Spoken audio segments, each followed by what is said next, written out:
नमस्कार दोस्तों। आज का हमारा विषय है स्पीक इंग्लिश विथ कॉन्फिडेंस। दोस्तों, मैं आज आपको बताऊंगा कि इंग्लिश में बात कॉन्फिडेंसली कैसे कर सकते हैं। आज यह वीडियो इस टॉपिक पर है कि हमको इंग्लिश आती है पर हम बोल नहीं पाते। उनके लिए जिनको इंग्लिश नहीं आती तो उनको तो अभी देखिए सीखना है, कॉलेज जाना है, इंग्लिश बोलने की क्लासेस वगैरह ज्वाइन करनी है।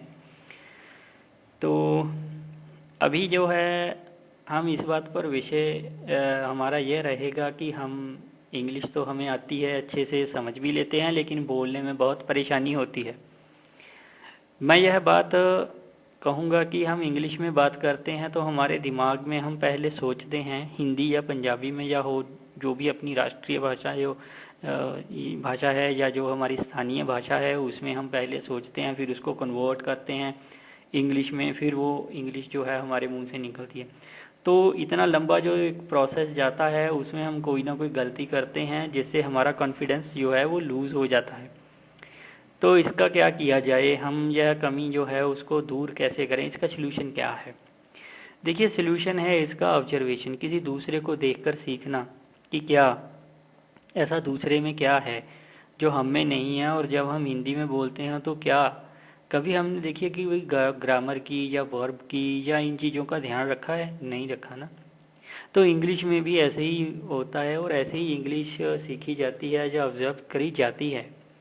और हमने एक बात बड़ी देखी है कि बच्चे जो होते हैं उनकी ऑब्जर्वेशन पावर भी बहुत ज़्यादा होती है, और वो ऑब्जर्वेशन के ज़रिए देखते हैं कि बड़े लोग क्या करते हैं क्या नहीं करते, मम्मी पापा उसके क्या करते हैं, मम्मी झगड़ा करती है पापा से तो वो अपनी बात को कैसे मनवाती है, वो ये सब ऑब्जर्वेशन करते हैं, क्योंकि बच्चों के पास देखिए दूसरा कोई काम ही नहीं होता है। तो इसलिए बच्चे बड़ी जल्दी सीख जाते हैं। अगर हमने भी इंग्लिश को सीखना है तो हमें ऑब्जर्वेशन करना पड़ेगा। जो लोग कम्युनिकेशन के धनी हैं, जो लोग कम्युनिकेशन कर पाते हैं, फ्लुएंटली इंग्लिश बोल पाते हैं, तो हमें उनको देख कर के सीखना चाहिए कि क्या वो करते हैं, और उनसे जो उनके मुंह से जो है वो इंग्लिश कैसे फटाफट निकलती है।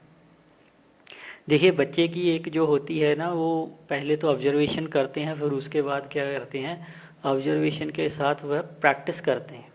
अभी यहाँ पे एक और बड़ी प्रॉब्लम आती है कि प्रैक्टिस अगर करें तो वो कहाँ करें। अगर हम अपने दोस्तों के साथ करते हैं तो फिर वो गड़बड़ हो जाती है, हम पर हंसते हैं और तंज भी कस देते हैं, अंग्रेज कहाँ से आ गया, ये वो सब। ठीक है, लाइफ में होता है, लेकिन अगर ये सब होता है तो क्या हम अपनी तरक्की के राह को छोड़ देंगे? इंग्लिश नहीं बोलेंगे, अंग्रेजी नहीं बोलेंगे तो आज के समय में ना तो हम बिजनेस अच्छे से कर पाएंगे और ना ही हमें जॉब मिलेगी। अच्छी जॉब नहीं होगी तो हमारा भविष्य तो अंधकार में है ही है। लेकिन जो हमारा फ्रेंड मजाक उड़ाते हैं, हमें अंग्रेजी बोलते हैं, उनका क्या गया? कुछ भी तो नहीं। लेकिन अगर उनकी बातों को दरकिनार कर हम अपने राह पर चलते रहें, अपना कंसंट्रेशन मजबूत रख के चलते रहें, तो हम ऐसी ऊंचाइयों पर पहुंच सकते हैं कि जो लोग आज हमारा मजाक उड़ा रहे हैं, हमें अंग्रेज बता रहे हैं, वो कल हम ही से पूछेंगे कि यार बताओ हमें भी कैसे हम तरक्की कर सकते हैं। तो अगर आप देखिए, सब्जी बेचने वाले के साथ इंग्लिश बोलेंगे, फ्रेंड्स के साथ बोलेंगे या घर में बोलेंगे तो ऐसा ही होगा। लेकिन हिंदुस्तान में सभी तकरीबन जो हैं वो इंग्लिश में पैदल ही हैं। तो इसका सल्यूशन क्या है? अभी देखिए, सल्यूशन हमें क्या चाहिए कि हमें ऐसा सल्यूशन, एक सॉलिड सल्यूशन हमारे पास होना चाहिए कि हमारी इंग्लिश जो है वो इम्प्रूव होती रहे। तो इसका एक जो है वो सबसे अच्छा जो है सल्यूशन वो है कि आप लिख सकते हैं, अपनी डेली बेसिस पर अपनी डायरी तैयार करें, और जो कुछ भी आप एक्सपीरियंस करते हैं या दिन भर करते हैं उसको लिखिए डायरी में। तो आपको देखिए ये पता भी नहीं चलेगा कि आपने एक साल कब बिता दिया, और लिखते लिखते आप जब एक साल पहले की बातें अपनी पढ़ोगे तो डायरी में खुद हंसोगे कि क्या इंग्लिश थी मेरी और आज क्या हो गई है। ये मेरे साथ खुद के साथ हुआ है मित्रों, मैंने ये प्रैक्टिस करके देखी है एक साल के बाद। बहुत अच्छा मेरा एक्सपीरियंस रहा, इसीलिए मैं अपना एक्सपीरियंस और ये वीडियो आपके लिए लेकर के आया हूँ यूट्यूब पर, ताकि आप भी ऐसे प्रैक्टिस अगर करते हैं तो डेफिनेटली आप बहुत ही लाभान्वित होंगे इससे, और आपको बहुत लाभ होगा, फ़ायदा होगा। It will be beneficial for you at all. So punctuality से आपको ये सब करना है। और इसके बाद क्या होता है कि आप देखोगे जब 1 साल के बाद आपको कितनी तरक्की होती है, कितनी मतलब डेवलपमेंट होती है आपकी स्पोकन इंग्लिश में, तो डेफिनेटली आपका जो कॉन्फिडेंस है वो और अप जाएगा और आप उससे ज़्यादा मेहनत करते हुए कुछ ही समय में अपनी इंग्लिश को जो है वो परफेक्ट कर लोगे। उसके बाद हमारा क्या होता है, प्रैक्टिस। प्रैक्टिस तो हमें देखिए करनी ही पड़ेगी, उसमें कोई एक्सक्यूज़ हम लगा ही नहीं सकते। प्रैक्टिस के समय क्या होता है कि जब हम हिंदी में सोचते हैं तो सोचते सोचते जो टाइम लगता है, जिसमें आपकी इंग्लिश की फ्लुएंसी जो होती है उसमें प्रॉब्लम आ जाती है। तो अगर आप सीधा इंग्लिश में ही सोचें, प्रॉब्लम सॉल्व जब भी आप सोचोगे इंग्लिश में सोचोगे, जब भी आप बात करो इंग्लिश में करो। बात करने का मतलब ये नहीं है कि आपको कोई दूसरा बंदा चाहिए बात करने के लिए, बात करो सोचते सोचते। देखिए जब आप सोचते हो तो कुछ ना कुछ अपने आप से बात करते हो, बिना शब्दों के, बिना विचारों के, बिना मन ही मन में बात किए आप कुछ सोच ही नहीं सकते। या अगर कर सकते तो आप बताइए कैसे सोच सकते हैं? नहीं सोच सकते। अगर हम सोचते हैं कुछ मन में, चाहे अकेले बैठे हैं, फिर भी हम अकेले अपने आप से बातें करते हैं। ये प्रैक्टिस आपकी इंग्लिश को निखार देगी।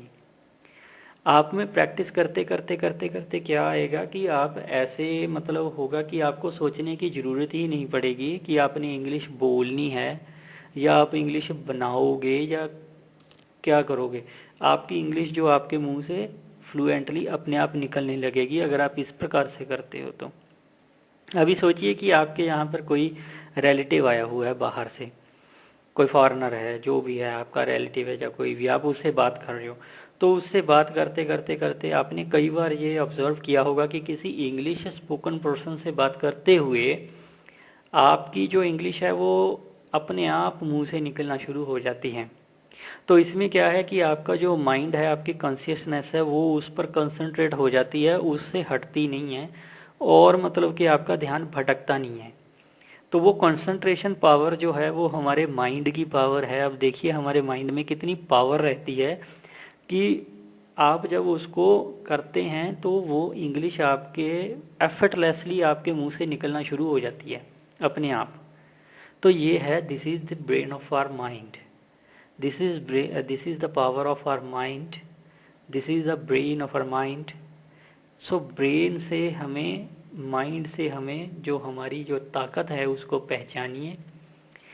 इंग्लिश में सोचिए, इंग्लिश में सोचना शुरू कर देंगे तो इंग्लिश में आप अपने आप बोल पाओगे, जैसे आप हिंदी बोलना सीख गए हो धीरे धीरे। यह पावर ऑफ थिंकिंग है, power of thinking, power of your mind. परंतु यह सब जो होगा वो होगा मेरे दोस्तों प्रैक्टिस से ही होगा।